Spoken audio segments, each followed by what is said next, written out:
बाबा साहेब का जाना क्या सच में एक अंत था या फिर एक ऐसे नए युग की शुरुआत जिसकी लौ आज भी जल रही है? सुनो ध्यान से। जैसे ही पता चला कि बाबा साहेब का अंतिम संस्कार मुंबई में होगा, लोग रुक ही नहीं पाए। सभी जत्थों के जत्थों में निकल पड़े और हर रास्ता मानव सैलाब से भर गया। ट्रेनों में पैर रखने की भी जगह नहीं बची थी। कई लोग कह रहे थे आज हम अनाथ हो गए। महिलाएं सिर पीट रही थी, चेहरों को नोच रही थी और शोक इतना गहरा था कि अनेक लोग, खासकर महिलाएं, बेहोश होकर गिर पड़ी। समय के साथ जन सैलाब यूं उमड़ता गया कि सड़कों, गलियों और इमारतों तक हर जगह लोगों का महासागर दिखाई देने लगा। दादर स्टेशन से लेकर माटुंगा तक रास्ता पूरी तरह जाम हो गया। जब बाबा साहेब का पार्थिव शरीर राजगृह पहुंचा, लाखों लोग हाथ जोड़कर खड़े थे, कई अपने बच्चों को कंधों पर बिठाए हुए ताकि वे अंतिम दर्शन कर सके। विशाल जनसैलाब देखकर सुझाव आया कि अंतिम संस्कार शिवाजी पार्क में किया जाए, परंतु कांग्रेस सरकार और बीएमसी कमिश्नर ने अनुमति देने से स्पष्ट रूप से इनकार कर दिया। तब बाबा साहेब के सहयोगी C.K. बोले आगे आए और दादर चौपाटी के पास अपनी जमीन अंतिम संस्कार हेतु समर्पित कर दी।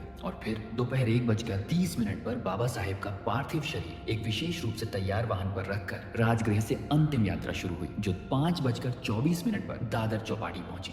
कई स्थानों पर मौन जनसागर अचानक गूंज उठा, बाबा साहेब की जय, बाबा साहेब अमर रहे। और इसी मौन सागर के बीच बाबा साहेब को चंदन की ऊंची विशाल चिता पर ऐसे रखा गया था कि जहां तक नजर जाए हर व्यक्ति अंतिम दर्शन कर सके। लेकिन अंतिम संस्कार शुरू होने से ठीक पहले दादा साहेब गायकवाड़ माइक पर आए और बोले, बाबा साहेब 16 दिसंबर को आपका हाथ पकड़कर आपको बुद्ध के धम्म की ओर ले जाने वाले थे, लेकिन आज उलटा हो गया। उनका शरीर चिता पर है, पर उनकी इच्छा हम यहीं पूरी करेंगे। जो लोग बौद्ध धम्म में अपनाना चाहते हैं हाथ उठाए। क्षण भर का मौन टूटा और पूरा समुद्र हाथों से भर गया। भदंतानंद कौशल्यायन ने वहीं उसी क्षण लगभग 10 लाख लोगों को धम्म दीक्षा दी। शोक के बीच जन्म लेती एक नई क्रांति। शाम 7:35 पर अंतिम संस्कार की विधि शुरू हुई और जब यशवंत आम्बेडकर ने चिता को अग्नि दी, तब पहली लौ उठी और बाबा साहेब धीरे धीरे पंच तत्वों में विलीन होते चले गए। वह दृश्य इतना दर्दनाक था कि हवा तक एक भारी आह जैसी महसूस हो रही थी। अगली सुबह 8 दिसंबर 1956 को दादर श्मशान से बाबा साहेब की अस्थियां यशवंत आम्बेडकर ने एकत्रित की और उस पवित्र क्षण में लगभग 3 लाख लोग मौन श्रद्धांजलि में खड़े थे। जो 6 दिसंबर को नहीं पहुंच पाए थे, वे आज पूरी विनम्रता से सिर झुकाए खड़े थे। वहीं भदंत आनंद कौशल्यायन ने त्रिशरण और 22 प्रतिज्ञाओं के साथ लगभग 1,50,000 लोगों को धम्म दीक्षा दी।